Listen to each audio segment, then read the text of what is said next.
Buenas. Quizás uno de los momentos más estresantes cuando nos incorporamos a una unidad de cuidados críticos es cuando nos enfrentamos a un monitor o a cualquier dispositivo con pantalla y al mirarlo pues nos damos cuenta de que no sabemos cómo interpretar esos valores o gráficas que allí nos aparecen. En este vídeo voy a intentar realizar un resumen de algunos de los parámetros de un monitor de terapia continua de depuración exterrenal o hemofiltro, como lo conocemos en las unidades, para que podáis interpretar algunos de los valores que aparecen en la pantalla. No es ni mucho menos un tutorial ni un manual, me gustaría profundizar más en el manejo de terapias continuas más adelante, pero en un momento determinado espero que os pueda servir de ayuda sobre todo a los que en breve o recientemente empezáis a manejarlo. Es un pantallazo de un monitor Aquarius de la marca Nikiso que utilizamos en la unidad donde yo trabajo, pero decir que prácticamente todos los monitores que se utilizan en estas terapias van a tener estos indicadores o parámetros de los cuales voy a intentar describiros los más importantes, por lo menos para que sepáis qué es lo que os están indicando. Evidentemente, y dependiendo de la fase o el momento en el que se encuentre el monitor, nos vamos a encontrar un tipo de pantalla u otra. Yo voy a explicar parámetros que nos pueden servir cuando el tratamiento está en curso, pero no voy a explicar, por ejemplo, cuando la máquina está en modo de purgado, en modo de montaje, en desconexión o programación. Lo primero que nos vamos a encontrar es el tipo de tratamiento.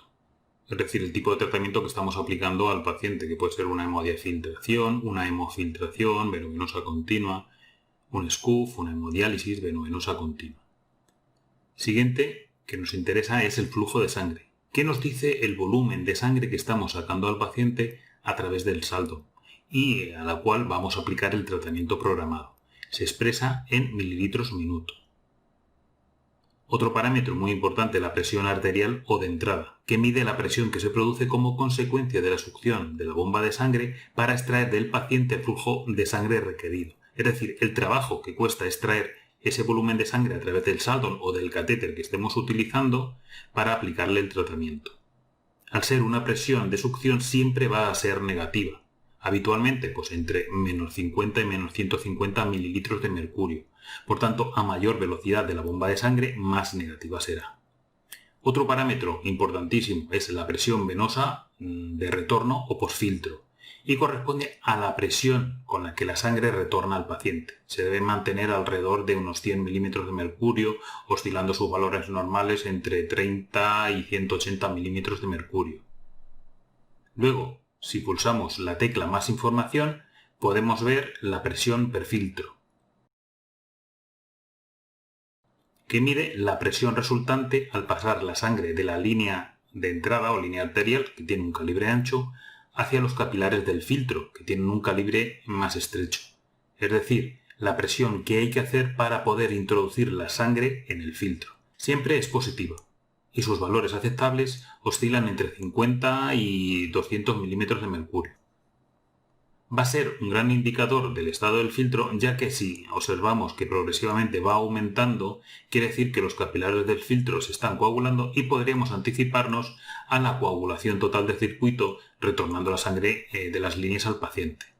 Luego nos encontramos con la presión del efluente o ultrafiltrado, que es la presión existente en el compartimento de filtrado del filtro. Es decir, la presión que hay que ejercer para extraer del filtro la cantidad de filtrado o líquido deseado.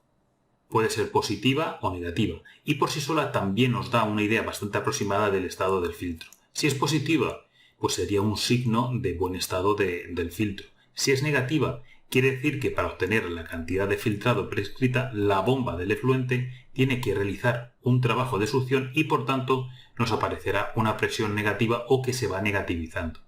Ello estaría causado posiblemente por la coagulación de capilares del filtro y sería un síntoma de un estado deficiente del filtro.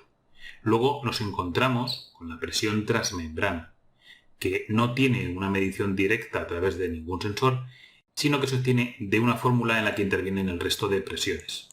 Consiste en la diferencia de presiones a ambos lados de la membrana del filtro, no debiendo superar los 200 milímetros de mercurio. Si lo supera, deberíamos de pensar en cambiar los sistemas y el filtro. Luego nos encontramos también con la fracción de filtración, que expresa la cantidad de suero que ultrafiltramos, es decir, que eliminamos del total de plasma que pasa por el filtro en un determinado periodo de tiempo expresado en porcentaje. Se recomienda que los valores en pantalla sean alrededor de un 20%. Su valoración es importante en terapias convectivas, como hemofiltración venovenosa continua y hemodiafiltración venovenosa continua. Espero que este vídeo os sea de ayuda, sobre todo a los que estáis iniciándoos en el manejo de terapias de depuración extranal, y que con estas explicaciones perdáis un poquito de miedo cuando os enfrentéis a un monitor de hemofiltración.